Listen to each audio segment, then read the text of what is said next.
أنا فقط أدعوكم روحوا انتخبوا الصالح اللي أنتم تعرفوه.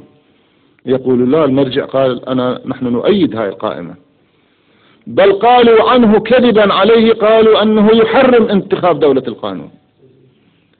أنا أسألكم بالله الذي لديه هذه الوقاحة يكذب على رجل عرف بحكمته ومواقفه وهو حي يرزق، ويكذب عليه، هل يتورع حينما يكذب عليكم وعلينا وعلى الناس؟ سيتورع؟ ستكون لنا حرمات؟ هل سيبقى مدافعا عن حق الذي يكذب على المرجع؟ واحدة من الأمور اللي سمعتها أن السيد ما يستقبل. أنا والله ما أريد أنقل عن السيد، لأنه النقل عن الرجل يأتمننا حينما يلتقينا ويتحدث لنا، ولكن على نحو الشيء البسيط شكوت له مرة من تصرفهم، قال اجلس، هو أنا خلصان منهم؟ هو أنا خلصان منهم؟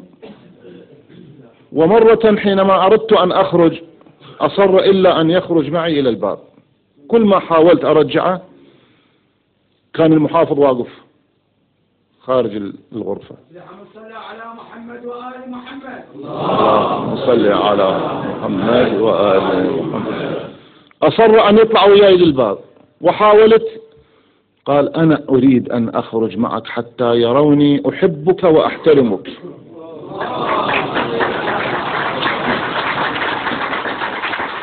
حتى أن المحافظ السابق، مو هذا بالنجف الأشرف، الأخ أسعد أبو قلل، قال هاي لأول مرة في تاريخ السيد، باعتباره محافظ يعرف، أول مرة تاريخ السيد يطلع ويا واحد للباب.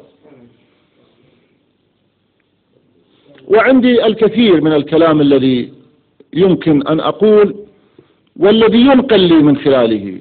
يقول أنا حينما أجلس مع المالكي أجلس مع رجل دولة، لأني أصدقه ولا أكذب عليه، أقول له الحق، هذا عندنا وهذا علينا ونريد منك هذا. فمن يكذب على هكذا رجل